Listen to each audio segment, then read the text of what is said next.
So, is the market saturated? I'll tell you this and more in this video.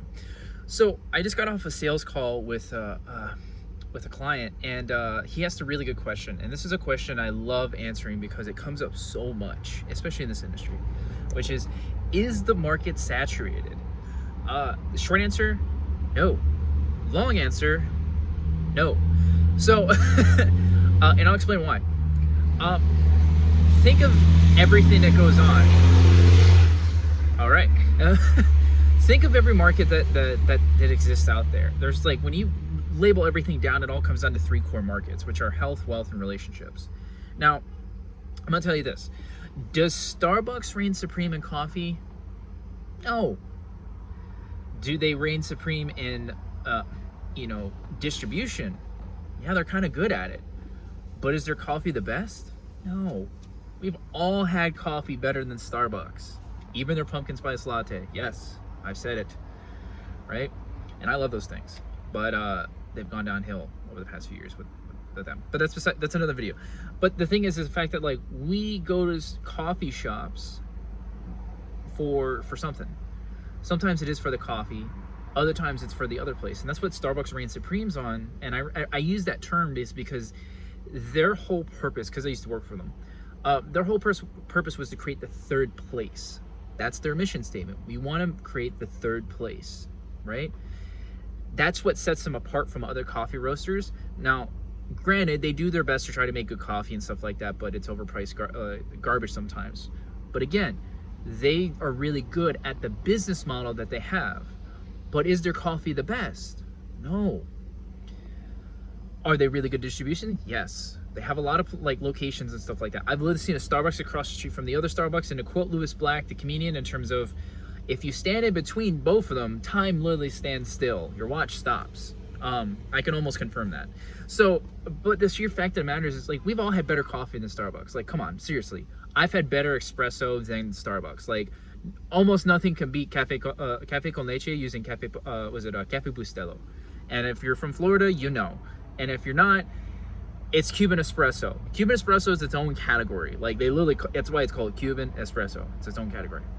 But the sheer fact of the matter is there's so many coffee. Go down your grocery aisle and look at all the coffee brands. Is it saturated? No. Everyone stands out for this exact reason. So I'm gonna give you like 2-3 points real fast. One, don't look at it as, is the market saturated? Don't look at it from that point of view. Change your perspective.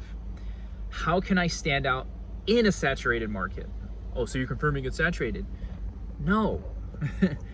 But you're gonna see a lot of things, you're gonna feel it's saturated. So it's like, how would I stand out in a market? If it was saturated, how would I want to stand out in such a market?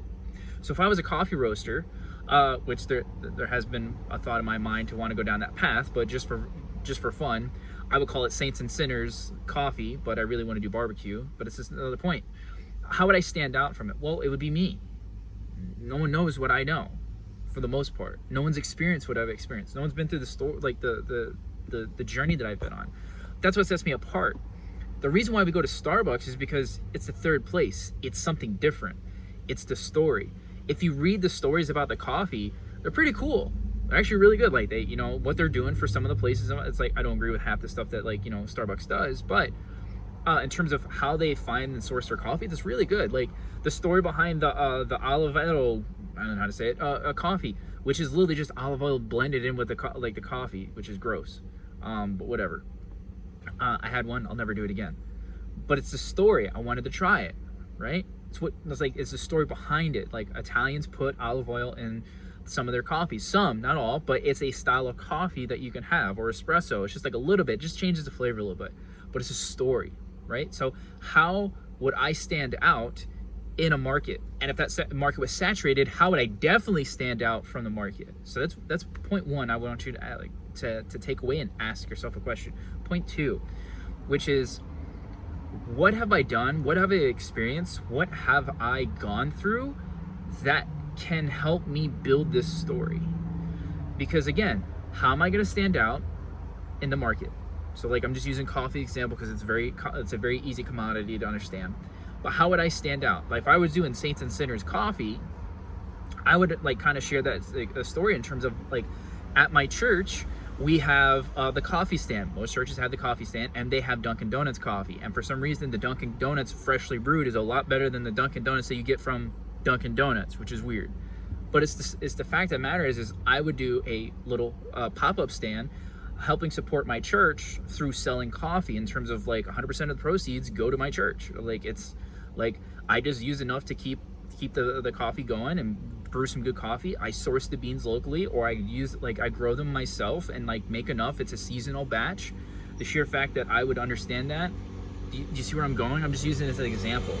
The story of like, hey, I spent some time really doing the research, and I found out like, what type of coffee I like. I'm more of a medium roast guy, so our first blend is like Heaven Saint roast, in terms of like, mind you, I'm literally processing this as I speak in terms of this is what I would do and how I would stand out, because it's the journey that got me here to make that coffee, right? So when I like, charge it at like $4 or $5 for a cup, like Starbucks would, it's the story that's going to go behind it in terms of like, yeah, dude, 100% of proceeds go straight to the church. They don't go to me, right? I just use like, it's just enough to keep me going, and I just do that. It's like 100%, right? It's the fact that like, I don't take it from me. I give it away. So the coffee you're paying for is actually going to a good cause, a cause that I can stand behind, a cause that you can be assured and everything.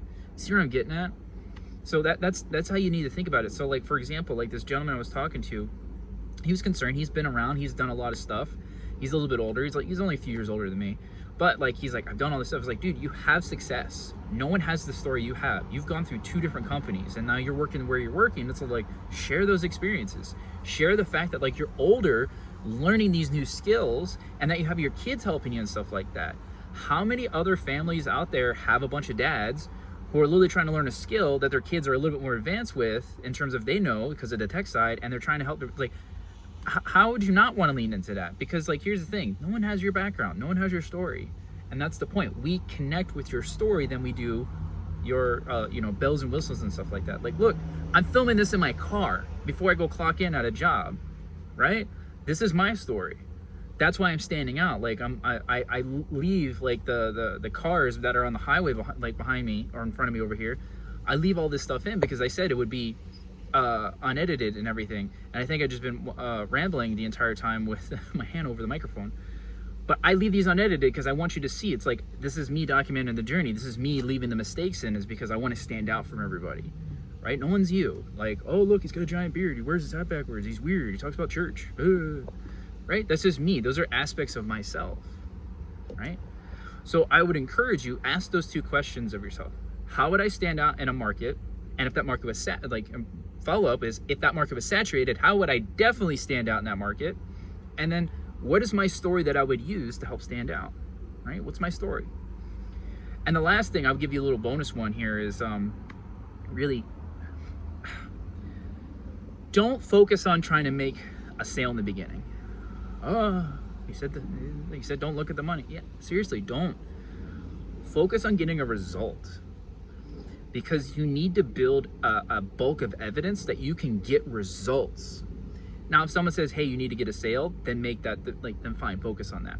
But you personally, don't focus on getting the sale in the beginning. Focus on getting the result in order to stand out, because when you get the first result, then you work on the second, and then the third, and then the fourth, and so on and so forth, until you have more than enough evidence standing out that now your results speak for themselves. And they'd be like, well, have you made sales? It's like, here are my results. You judge. It's like, well, how many sales are you doing? It's like, these are the results. Focus on that. It's like, that's the only thing you care about, is the results, right? Like right now, I've created like a dozen, probably almost 40 pieces of content. I'm bouncing between like long form and like shorts and stuff like that. And I'm getting more traction on YouTube than I am on TikTok. But my long-term play is to stay here on YouTube, because I like to do this more full time because it's fun. Right? This is me like not only verbal processing, but documenting and like experimenting and seeing what works and stuff. So I definitely would encourage you to really think about these things and stuff. But if this was helpful, leave a comment down below. If this was horrible, leave a comment down below. Like, I appreciate it and everything.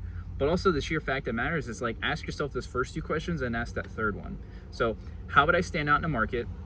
Follow-up question, the first one, which is, If it was saturated, how did I definitely stand out? And then second question, what's my story that's going to help me stand out? And then the last one is, what's my first result that I want to get for? But don't aim for getting a sale. I know that sounds weird and contradictory. It's like, because if you only focus on the money, you won't make as much as you think you could. Like, focus on what's the first result, like creating my first post, creating my first email, getting my first subscriber, getting a funnel set up, getting my text set up, like some kind of result that gets that first one. Then you can go, hey, now I want to get the sale. I was like, look, I accomplished this. Now I want to work towards that first sale. That should be that would be my encouragement. And that's the way to look at it, is like, because I'm not a tech guy. I'm not. So that's why I don't do editing or anything. I leave it the way it is and just go with it. So, but if this was helpful, leave it down, comment down below. If it wasn't, leave a comment down below and tell me it was, like, you know, how you feel and everything like that. It's totally okay. I got a garbage man for complaints and everything like that. So no worries. But have fun, keep working, don't give up, and really stand out in your own unique way. Don't worry about what, you know, Joe Schmo next to you and Sally Sue next to them. Don't worry about them. Worry about you and your lane, and you'll get there. All right, I'll see you guys later.